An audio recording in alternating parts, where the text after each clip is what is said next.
నా పని ఎందుకు పిలుస్తాయి కదా. వీళ్ళు ఏమంటున్నారంటే తండ్రులు తింటే తండ్రులు బాగా ఎవరికి చెందదంటున్నారు. అందుకని తండ్రులు ద్రాక్షాలు తింటే ఈ సామెత మీరు ఎందుకు పలుకుతున్నారు? బుర్రందంటరా మీకు? ఎవరు గుర్తుందంటరా? ఏం మాట్లాడుతుందా? నేను అవగాహన ఉందా అని ఆయన చెబుతూ నా జీవితంలో ఈ సామెత ఇశ్రాయేలుతో మీరు పలుకరు. ఈ సామెతకి మీరు ఎవరితో చెప్పకూడదు? చెప్పరా? ఇశ్రాయేలుతో మీరు చెప్పండి మాట. ఎందుకునంటే 4వ వచనం, మనుషులందరూ నా వశంలో ఉన్నారు, తండ్రులేమి కుమారులు అందరూ నా వశంలో. పాపము చేయువాడే తండ్రి పాపం చేస్తే ఆడే పాపం పొందుతాడు, కొడుకు పాపం చేస్తే ఆ మాటే ఇక్కడ చెప్పుకుంటూ ఆయన వస్తూ ఏమంటున్నారు చూడండి. 20వ వచనం, పాపము చేయువాడి మరణ శిక్ష నందును, తండ్రి యొక్క దోష శిక్షను కుమారుడు మోయలేదని, కుమారుడు దోష శిక్ష తండ్రి మోయడు. నీతి పరుని నీతి ఆ నీతి పరునికే చెందును, దుష్టిని దుష్టత్వము. అర్థమవుతుంది? దేవుడు న్యాయవంతుడండి. దావీదు పాపం చేశాడు, దావీదుని శిక్షించాడు. సొలొమోను పాపం చేశాడు, సొలొమోనును శిక్షించాడు. సంసోను పాపం చేశాడు, సంసోనును శిక్షించాడు. ఇలా ఎవరు పాపం చేస్తే వారినే శిక్షించాడు, అంతేగాని తండ్రి పాపం చేస్తే కొడుకు అంటే నేనేమైనా ఆస్తి అండి, తాత ఆస్తి మనవడికి రావడానికి ఆస్తి కాదు. నువ్వు చేసినటువంటి అతిక్రమ క్రియలు నువ్వే పోయాలి. అదే అంటున్నాడు 30వ వచనం, కాబట్టి ఇశ్రాయేలులారా ఎవరి ప్రవర్తనను బట్టి వారికి శిక్ష విధింతును.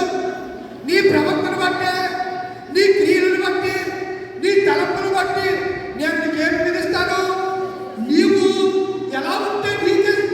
మీ నాన్న మంచోడు కాబట్టి మీ నాన్న నీతిమంతుడు నా రాజ్యానికి వచ్చేస్తాడు. నీవు చెడ్డాడివి కాబట్టి నువ్వు తప్పకుండా మా నాన్న మంచోడు కదండి ఆ నీతి నాకు ఇవ్వనంటే దేవుడు ఇచ్చేవాడు కాడు. అదే రాస్తున్నాడు ఇక్కడ. కాబట్టి ఇశ్రాయేలులారా ఎవరి ప్రవర్తన బట్టి వారి శిక్ష విధింతును. మనసు తిప్పుకొని మీ అక్రమములు మీకు శిక్ష కారణము కాకుండానట్లు వాటన్నిటిని ఏం చేయాలి? మీరు పరిశుద్ధాత్ముడు మనలోకి వచ్చినప్పుడు పాపం గురించి నీతిని గురించి ఒప్పింపు చేసినప్పుడు వాటిని మనం ఏం చేయాలి? ఇందాక మీరు ఆరాధనలో కూడా నేను చెప్పాను, నీవు నా అతిక్రమములను. ఇందాక ఆరాధన ఏం పాడాను? ఏం పాడలేదా? ఏంటి? నీవు నా పాపములను ఉన్నావంటే మీరేమన్నారు? మీరేమన్నదా? ఏమన్నారు చెప్పండి. ఆరాధన తీసుకోండి, ఆరాధన తీసుకోండి. మీరు ఎంత గొప్పలు రాకుండా బాబు. మీరు ప్రతి ఆదివారం బట్టి ఆరాధన బట్టి చేసేస్తామంతే. ఏముంది? నేను నా అతిక్రమములు ఒప్పుకోదని అనుకుంటానని నేను అన్నాను. అప్పుడు మీరేమన్నారు? అంటే ఒప్పుకుంటేనే కదా ఆయన పరిహరించేది. ఈ క్షమాపణ అనేది ఎప్పుడు వస్తుంది? హృదయములో ఒప్పుకున్నప్పుడు, మనసు త్రిప్పుకున్నప్పుడు, అతిక్రమ క్రియలు విడిచిపెట్టినప్పుడు. అందుకే ఇక్కడ అంటున్నాడు, మీ మనసు త్రిప్పుకొని మీ అక్రమములు మీకు శిక్ష కాకుండా వాటిని ఏం చేయాలి? విడిచిపెట్టాలి. నేను నా పాపములను విడిచిపెట్టాలనుకుంటున్నానంటే విడిచిపెడితే దేవుడు ఏం చేస్తాడు? క్షమిస్తాడు. 31వ వచనం అంటాడు కదా, మీరు జరిగించిన అక్రమ క్రియలన్నింటినీ విడిచి నూతన బుద్ధి తెచ్చుకోండి. విడిచిపెట్టండి. విడిచిపెడితే ఏమొస్తుంది?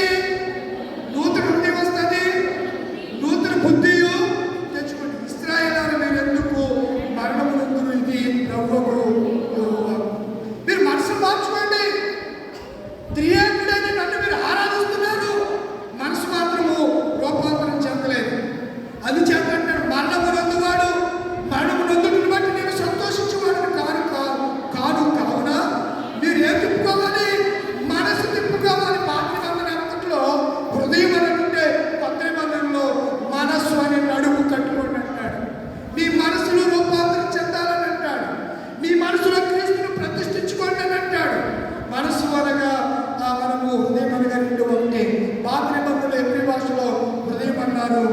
గ్రీకు భాషలో దాన్ని ఏమన్నారు? మనస్సు అని పిలిచారు పిల్లలు. ఇది ప్రభువుకు యెహోవా వాక్కు. ఎవరు వాక్కుట? ప్రభువుకు యెహోవా వాక్కు. ఎప్పుడైతే మనసు తిప్పుకుంటామో, ఇప్పుడు సువార్త మాట్లాడుతూ ముగిస్తాను. ఇదిగో యుగ సమాప్తి, నేను మీతో ఉంటాను. ఎప్పుడు ఉంటాడు ఆయన? మనసు తిప్పుకున్నప్పుడు. ఎప్పుడు వస్తాడు ఆయన మనలోకి? మనసులో మార్చుకున్నప్పుడు. అది మారు మనసు తగిన ఫలాలను ఎందుకంటారు? దాని భావము ఏమై ఉంది అనగా, మనము క్రీస్తు వైపు తిరగటం. ఎవరి వైపు మన హృదయం ఉందో దాని నుంచి దేవుడి వైపు తిప్పుకోవడం. ఆయన చెప్పిన మాట వెళ్ళిపోతూ మత్తయి సువార్త 28 ఆయన చెప్పిన మాట ఏంటనగా, ఇదిగో నేను మీకు ఏ సంగతులను, ఆయన చాలా సంగతులు చెప్పాడు. ఈరోజు కూడా మనకి ఆయన చాలా మార్లు దైవ సేవకుల ద్వారా, దైవజనుల ద్వారా చెబుతున్నాడు. ఏ సంగతులను ఆజ్ఞాపించిన అన్నిటినా కొన్నిటినా మనం ఏం చేద్దాం? ఆయన ఆజ్ఞలు ఏమైనా బాగున్నాయిగా? మరి కొన్నింటిని అనుసరించితే ఎలా ఉంటాం? పరీక్షలో 100 మార్కులకి క్వశ్చన్ చేస్తే క్వశ్చన్స్కి ఆన్సర్ చేస్తేనే 100 మార్కులు వస్తాయి. నువ్వు 100కి 60 చేసి 100 రావాలంటే వస్తాయా? రావు కదా. దేవుడు కూడా అదే చెప్తున్నాడు. నేను ఏ సంగతులన్నీ అన్నిటినీ కైకొనొచ్చు, వారిని బోధించుడి. ఇదిగో యుగ సమాప్తి, నేను సదాకాలం మీతో ఉన్నాను. యాకోబు అంటాడు, యాకోబు నేను నీ తండ్రి దేవుడను, అబ్రహాము దేవుడను, ఇస్సాకు దేవుడను, యాకోబు దేవుడను, నేను నీకు తోడై ఉంటాను. ఎక్కడ చెప్పాడు ఈ మాటలో?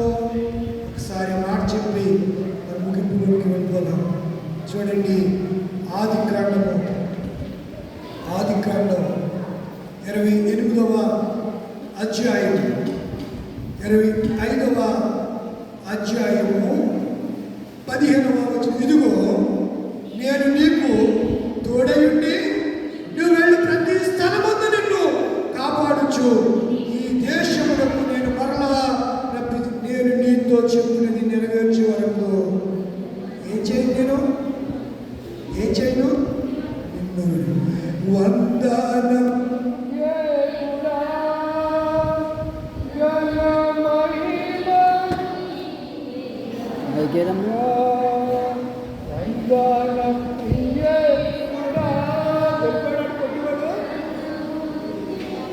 నీకేగా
వాళ్ళ అమ్మ రాస్తే, మధుర వీణ చేసి వాళ్ళ అమ్మ రాస్తే అన్న చెల్లెలు ఇద్దరు పాడారు.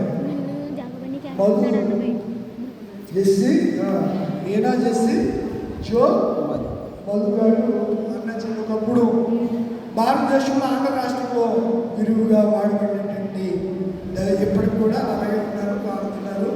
బెంగళూరులో రోదన్ సంఘంలో వారు సభ్యులు, పాస్టర్ గారు అయ్యంటే ఆయన మంచిది. ప్రియులారా, ఇదిగో యుగ సమాప్తి, సదాకాలం నేను నీకు తోడు. యాకోబుతో ఈ మాట ఎప్పుడో చెప్పాడు. ఇదిగో నువ్వు వెళ్ళు ప్రతి స్థలంలోనికి నేను వస్తాను, భయపడకు, నేనేమై ఉన్నాను, నీకు తోడే ఉంటాను.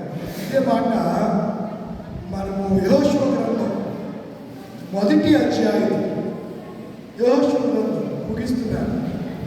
యెహోషువ గ్రంథం 1వ అధ్యాయం ఏం చెప్పాడో చూడండి.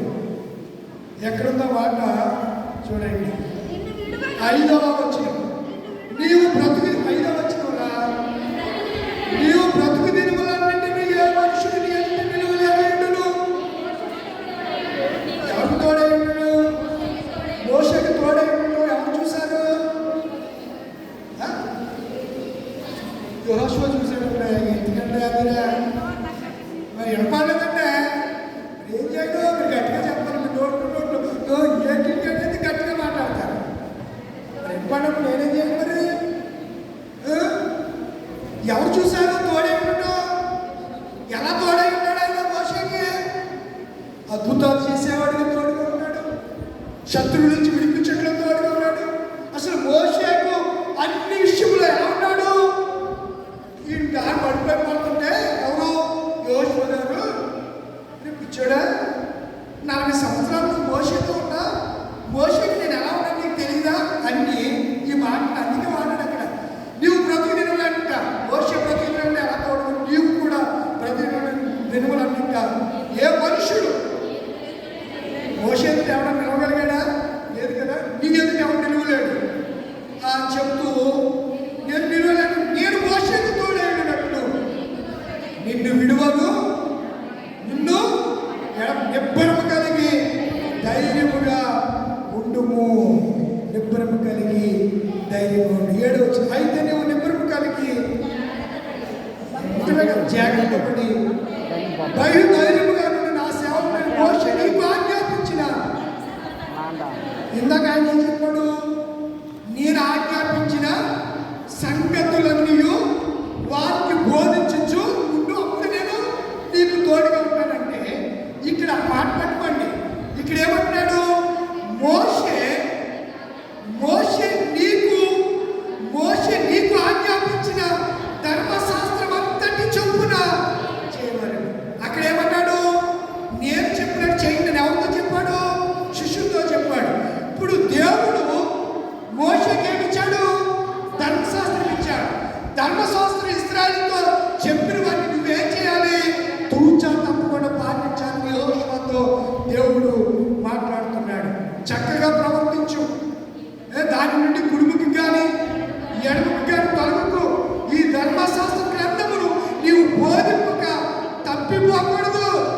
కమాండ్మెంట్. చాలా మంది వాక్యాలు కాకుండా కళ్ళవల్లు కబుర్లు, సొల్లు కబుర్లు చెప్తుంటే ఈ కొంతమంది ఈ అవివేకాన్ని పెట్టి అక్క చెల్లెళ్ళు చాలా బాగా చెప్పారండి. ఏం చెప్పారమ్మా? బాగా చెప్పారండి.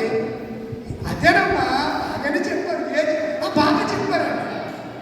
ఒక ఆమె మీటింగ్కి వెళ్ళి ఆ సేవకుడు కొరింథీయులకు అని చెప్తే ఆ ఇంటికి వచ్చి ఆయన అడిగాడంట, ఏమే మీటింగ్కి వెళ్ళాక ఏం చెప్పారంటే కొరువు దెయ్యాల గురించి చెప్పారండి అందంట. ఏం గురించి చెప్పారంట అంటే ఎలా అయింది? కొరింథీయులకు అని అనట్లేదు, కొరువు దెయ్యాలు అని.